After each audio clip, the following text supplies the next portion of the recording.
Welcome to our video overview of the basics of the TW Honor Scholar program. I'm Dr. Litton. I'm going to be walking you through some of the advantages that Honors has for you, some of the opportunities it has, and also some of the requirements, okay?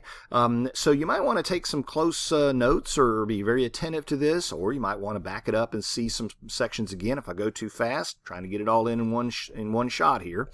But also another reason is because your mentor groups are going to be involved with you guys in a wonderful competition that involves lots of prizes, okay? And there'll be kind of some quizzes. You won't get a grade on it, but you might win some great prizes if you're really, really sharp and pay close attention, okay? So let me start off with opportunities, or I should say advantages of the program. Most people know this, that honors programs do some things other than just offer honors classes. They have some great advantages associated with them, and ours is no different. We like having the smaller classes with interaction between students and professors that's a little bit more enhanced. We like the fact that you get an opportunity in our program to work with a faculty mentor in your major when you get to be especially a junior or a senior. A big signature of our program is our travel abroad opportunities, which I'll talk about in just a second. And we do a lot of visits to museums, theaters, other cultural attractions, social cultural outings, which I'll go over in just a minute as well. That is a big part of what we do. Not a lot of programs do as much as we do, but that is a big hallmark of our program. A lot of people don't realize this, but you have special library privileges by virtue of being in our program. You can check out books for as long as graduate students can, for example, out of the library. Also, we provide assistance in preparing you for graduate or professional school, and that includes looking for scholarships, fellowships, either while you're here or as you're getting ready to go to a different graduate program or something like that. Our office is designed to help you with that kind of search and with that kind of process. Everything from sitting down with you to help you prepare your materials and reviewing maybe the personal statements they make you write for applications, helping you figure out who you're going to line up for letters of recommendation, writing letters of recommendation for you, and just basically generally strategizing with you about graduate school. We're not academic advisors, but we are kind of academic coaches, if you will, right? To give you that second layer of advice. And here's where you might want to look at applying to graduate school. This is, kind of coaching you through the timeline and how to get your materials together and that sort of thing to give you whatever added edge we can to help you with that if that's what you're interested in doing, okay? Now, there are some more advantages, and that is we have a lot of alums of our honors program, and they love being able to help students who are currently in the program, either with giving them advice or sometimes lining them up with the internship opportunities, for example, giving them opportunities to ask questions about what it's like to be in a particular field. And so we've got a big group there that I can reach out to at almost any time and find somebody who can give you some assistance if that's what you're interested in. We have opportunities for you to lead and serve in our own honor society, which I'm going to talk about in a second also, the Athenian Honor Society. We have our own honor society just for Honor Scholar Program students. And you can run for office, be a leader in that program, in that organization. You can also present your work at national, regional, or state conferences, work that you might have produced out of your classes. It could be research, it could be creative work. We go to wonderful places like Seattle and Washington, D.C., and all over this area, the 7-state area here in the Great Plains area, and we make that opportunity virtually free if you're selected, okay? So you don't have to worry about, can I afford to go to Seattle? We pay for it, and we make sure that you have the opportunity to do that if you're selected to do that. Opportunities to meet other honor students from other schools at those conferences and elsewhere and learn from their experiences, and the chance to make lifelong friends. I've been doing this for over 20 years now, and it's a lot of fun when I look back at all of the people who met while they were in this honors program, just like you're starting out right now as a first-year student. Years from now, they're lifelong friends and in many cases colleagues. They work together in some cases, or they certainly are in the same field and are really helping them each other out as they go through life. It's great. Opportunities to be involved in leadership on campus through different things like student government and those sorts of things. And that I said also better career preparation as well. So lots of different advantages. A lot of people think, well, you just take honors classes and then you get this wonderful recognition at graduation. But it really is about a lot of other things. And one of those things that we're most proud of is our Honor Scholar Program Travel Abroad initiative. We do it every year. We go to Europe every year, usually in January. Now, we got derailed this year, okay? We had to postpone it. We're still planning on going in May. So people who really want to go with us in May, our fingers are crossed. We believe things are going to be a lot better, that travel restrictions will be lifted and it'll be safe 9 or 10 months from now to be able to go. And we think we're going to be able to do that. We go every January, though, as I said, about 8 to 10 days, different destination in Europe. And it usually is somewhere north or south of about $3,000 or so, give or take $100 or so. Usually that's what we try to do. We try to keep it right in that range. You take a course where you earn honors credit, right? So you get some of your honors credits done by doing this. You get to travel, and it's all inclusive. It includes everything from hotel, airfare, breakfast every morning, dinner every evening, buses, tips, all of those kinds of things. Usually everything except your running around money, like having lunches and just whatever you want to splurge on while you're over there. Everything else is included. There is a scholarship here on campus that TWU has for students doing this sort of thing. It is usually somewhere in the neighborhood of about $800 to about $1,200, somewhere in there, that you can get to offset the cost. So that's about a third, almost a half in some cases, of the cost of doing this. So I always tell students that if you start a year ahead, we usually start the sign up a year in advance, and you save a little bit every month, you can afford, and you get a scholarship, you can afford to go to Europe. And it's not something just for rich kids. That's one reason why 2 out of 3 of the people who graduate from our honors program have traveled or studied overseas while they were at TWU. It's not because they're rich. It's because they choose smartly. We coach them. We find a good program. If you want to do something short-term like this, great. If you want to spend a semester or even a year or part of a summer in a particular country, we'll find a program for you to do that. And we'll also help you find the resources financially to do that. Now, we're not going to be able to find stuff that covers the 100% of the cost, but we'll try to get you enough support or show you how to get enough support so that that gap that you have to come up with isn't crazy high. Okay. We do our best. Okay. And again, about a third of our students don't. It's probably because they don't have time or they're not interested in it. But we want to make sure that if you want an international component to your honors undergraduate education, that you can do that. And we're going to help you do that because we think that's important. Why? Because we think it's really important, not just because you'd meet new friends and explore new places, but as I was saying in my welcome, you learn so much more in college than just in a classroom and in a book, right? You learn through all the people that you meet and the experiences you have and the exploration that you do and the conversations you have. There's just something about visiting another country, even if it's for a short period of time, that exposes you to a whole new culture and makes you stop and think and reevaluate your life and what you want to do and the way you were sort of brought up and the way you view the world. Not everybody looks at things that way. And so we want to broaden that out and make your educational experience here something that's not just ordinary. And this is the way that we do that. And we do it very well, I think, and give that opportunity to as many people as we can. And it's a signature of our program, as I said. Now, also, that a signature of our program is that everybody in the Honors Scholar program at TWU is invited to be a member of the Athenian Honor Society. In other words, this is your organization, your honors organization, student organization, that is, on campus. It's a chartered organization at TWU. It has a constitution. It elects officers, all of those kinds of things. It has its own bank account. TWU doesn't get to keep the money. And it has advisors. I'm an advisor. Beth Whitley and Taylor Morgan are advisors. But we don't run it. You guys run it. It's your organization. It represents the honor students, organizes activities and events, and it helps us in terms of governing the program. Now, all of the new honor students, including you guys, are asked to pay a one-time dues charge of $50. There are different ways to pay it. The mentors will tell you how to do that. They got PayPal and all that kind of stuff you can do. But it's just the one dues. That money belongs to you all. It's not our money. It's not TWU's money. It's your money. It goes into a bank account off campus.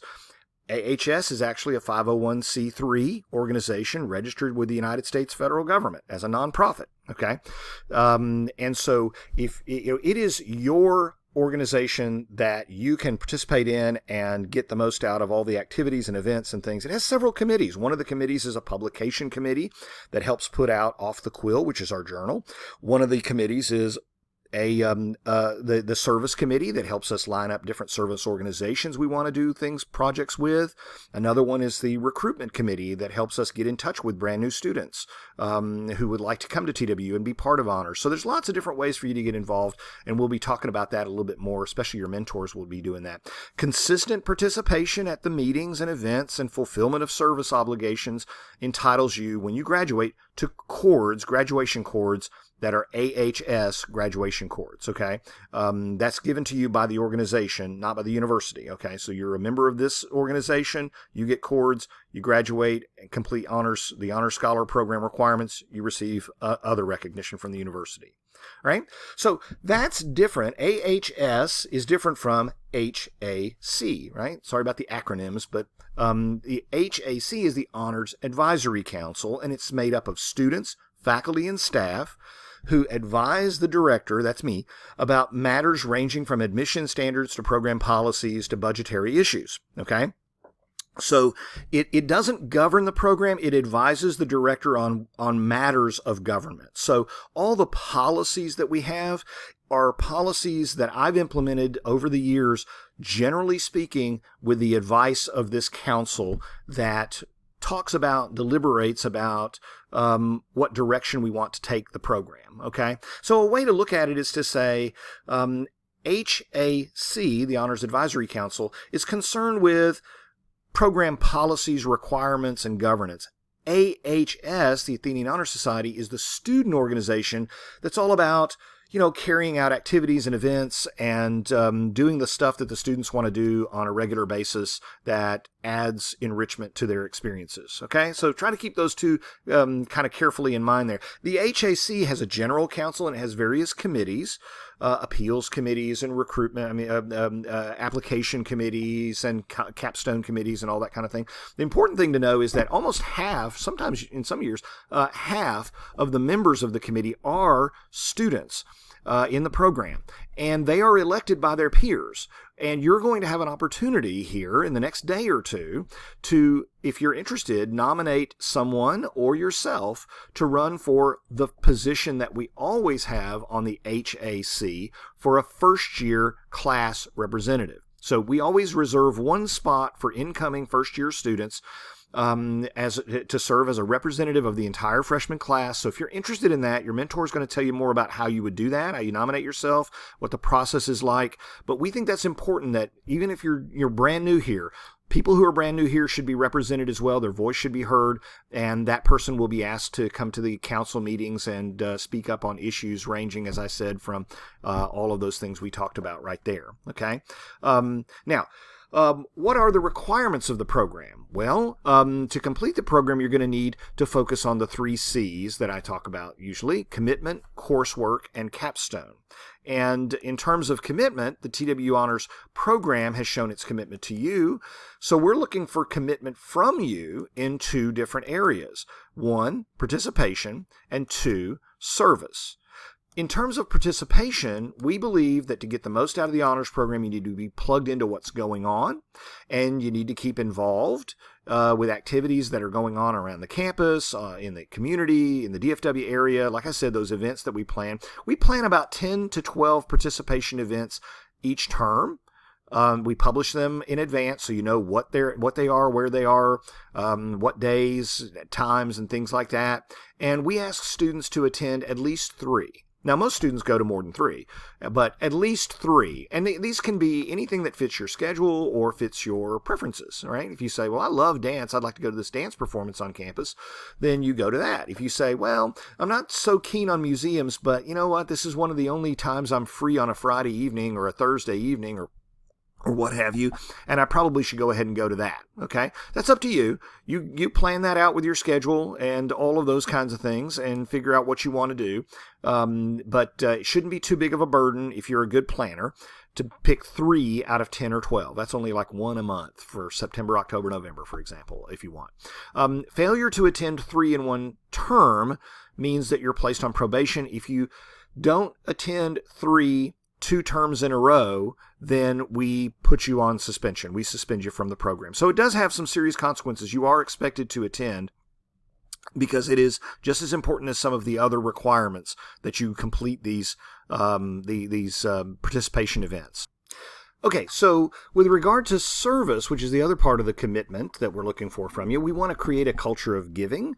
And, of course, you can't give money because you're a broke college student. We understand that. But you can give your time, your talent, your intellect, your enthusiasm, and all of that means that you're helping others, but it also means that you're building this sense of self-worth and confidence. And depending on what kind of service you engage in, you might even develop your own skills in some ways. But we think it's fun, it's fulfilling, it's worthwhile. It's kind of nurturing that culture of giving that we want to foster. And to encourage this, we've also created a point system for service as well. Now, here's what we require. We require you to do 80 service points within 4 years. Basically, a service point is an hour of service, okay? But we call them points because honor students like to keep up with points, right? You guys are like totally geared in on points, right? That's how you got to be an honor student. So 80 service points, or basically 80 hours of service in 4 years. 10 of that 80 needs to be with an HSP, Honor Scholar Program, fundraising event or 2 or 3 or several, okay? Because we want you not just to give back to the community, we want you to give back to the honors program that make all these opportunities available for you. So when we have a fundraiser, we might say, look, we're looking for people to help us out with this particular fundraiser, and it's worth 2 hours of fundraising service credit, okay, or 3 hours or whatever it is. You need to do 10 of your 80. That needs to be through fundraising. We'll talk more about that a little bit later on, but suffice it to say that that's a part of that 80. It's not in addition to the 80. And we expect you to do a minimum of 10 service points or hours, if you prefer to call it hours, per semester. You can work ahead if you want to. We can do what's called banking, up to 25 in each year of additional hours. So if you say, well, I'd like to do my service maybe before I go to Dallas or Houston to do my upper division nursing, you can do that, right? You can't do all your service all at once. We don't want you to do that, but we will let you work ahead so that, or maybe you say, well, I've got an internship one semester. I can't do service. I'm going to be somewhere else. Then you can work ahead and do your service hours prior to leaving for that internship, or doing your student teaching, or going and traveling overseas, or whatever it is you're doing. You can do that. So there's some flexibility on that. But suffice it to say that it's important for you to make sure that you're getting at least 10 per semester, right? That's 10 times 2 semesters times 4 years equals 80. And that 10 of that 80 needs to be fundraising hours, right? So it's real simple to keep up with. If you want to serve on one of our committees, remember I talked to you about some of the committees that AHS has, or if you want to serve as an officer, you get 12.5 points in a term, because we think committee service and leadership is a time investment there. You're giving back to your fellow students, and so you can get a little bit more than 10 hours or 10 points, hours, whatever you want to call it. And so you get that opportunity there to accumulate more service hours by serving on a committee or serving as an officer. And again, as I said, 1 hour of volunteer service with an agency equals 1 point. So that's the way we do it. Now, you have to work with an agency that is approved. That is super important. Your mentor will tell you more about that. You've got to work with an approved agency. You can't just go out and pick an agency on your own. We have a list of them. You'll be able to see what they are when you get into Pioneer Engage, and somebody will work with you on that as well, okay? Service has to be documented. It has to meet the deadline to turn in the documentation, and it has to be done with an approved agency for it to count, okay? Now, keeping track of all your points, as I said, you can keep track of both participation, service, and service points using our Pioneer Engage site. You just log in. You'll be put into that. You can see all the kind of stuff that you need to see. We have documents up there like the AHS Constitution, the handbook, and all that kind of stuff for honors. So Pioneer Engage is kind of where you go to get all that stuff that you need to get, the information and stuff. We don't put it on the web. We put it on Pioneer Engage. And if you're in the Honor Scholar program, you can access that pretty easily. You can see how you're doing on certain things. Now, we're not going to be able to, you can access the site anytime, and you're automatically allowed to do it as a member of the Honor Scholar program. Doesn't mean that everything's going to be like up to the minute, right? If you did a service project on Monday, it doesn't mean that if you check in on Wednesday, it's going to be up there, okay? So there's going to be some lag there. It just depends on how often we're able to update things. But that's the place you can go to find out how you're doing on those kinds of things. Now, the second C is coursework. Now, it gets a little complicated here. You can freeze this if you want to. But basically, let me run it through for you, okay? You have to maintain a 3.3 cumulative GPA. Overall, that means. That's not each semester, it means overall. Complete 24 hours of honors coursework that must include the following. You got to take University 1231. You're all signed up for that. That's good. You have to take 12 hours of organized honors classes. Those are courses that are labeled as honors, that are in the schedule. They're taught by an honors professor. They have honors students in them. And they're listed, like I said, on your transcript as an honors course. We call those organized honors classes. UNIV 1231 is one of those organized honors courses. But you got to take 12 hours worth, okay? Then you can take, for the rest of the 24, you can take either more honors classes, organized honors classes if you want. You can do what's called honors by contract. That's where you take a non-honors course. You work on a specific project one-on-one with a faculty member. And if you complete the course with a B or better and complete the project to the professor's satisfaction, then we give you honors credit for that. It's kind of a make-your-own honors class. If you're permitted to take a graduate class before getting your undergraduate degree, we will count that also as an honors credit towards your course requirement. And then finally, part of that 24, all this is part of the 24, right? It's not in addition. The final requirement is a capstone in your major. We'll talk about that in a couple of minutes. That is a minimum of 3 hours. And again, in your discipline, that's where you're going to work one-on-one with a faculty member with a semester-long project that you do generally end of your junior, early part of your senior year. Now, you have to continue making good regular progress towards completing your hours, your honors coursework requirement. You can't just wait and do all the hours later on. There's specific sort of benchmarks and milestones that you have to do. You can't come and say, well, I'm going to wait until I'm at 90 hours to start taking my organized class. I can't do that, okay? If you have too few honors hours, or if your GPA is below a 3.3, you're placed on probation for a semester to get everything back up to where it needs to be. If that is not remedied after one semester, if you go 2 semesters with a GPA that's too low, too few honors credits, then we do suspend you from the program. Suspensions are appealable with extenuating circumstances. You get a letter that says we're suspending you from the program. If there's a reason why we should reconsider that, you have 2 weeks to respond in writing. Tell us why we should reconsider, why you would need an extension, what you would be doing, et cetera, et cetera. There's a whole process for that. Hopefully none of you guys will have that process in front of you. You do need to earn 21 honors hours by the time you get to your 100th college credit hour. That's, like I said, that's called regular progress. We don't want you taking all your classes at the end, right?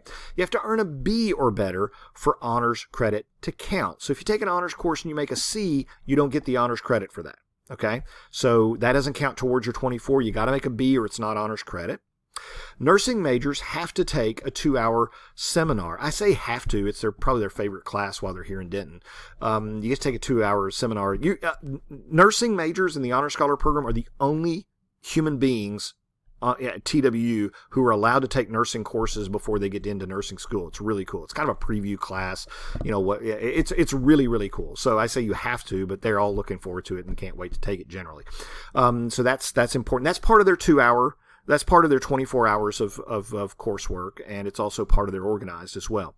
Failure to maintain a 3.0 GPA or earn 24 hours in an academic year results in the loss of your scholarship, even if honors probation is granted. Now, what does that mean? That means if you've got like a 2.9 and we give you probation, the university can still take your scholarship away because you don't have a 3.0.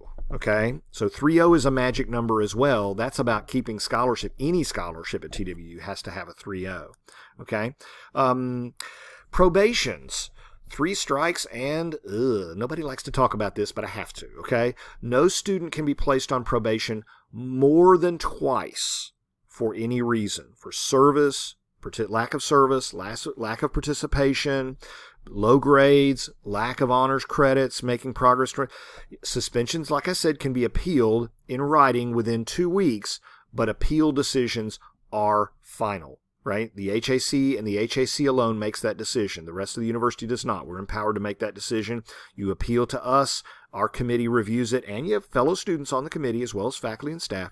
But hopefully that won't come to that. But sometimes people, and you know what? Here's the thing. We want you to succeed. Nobody wants to kick people out. Nobody's trying to do that. We want you to succeed.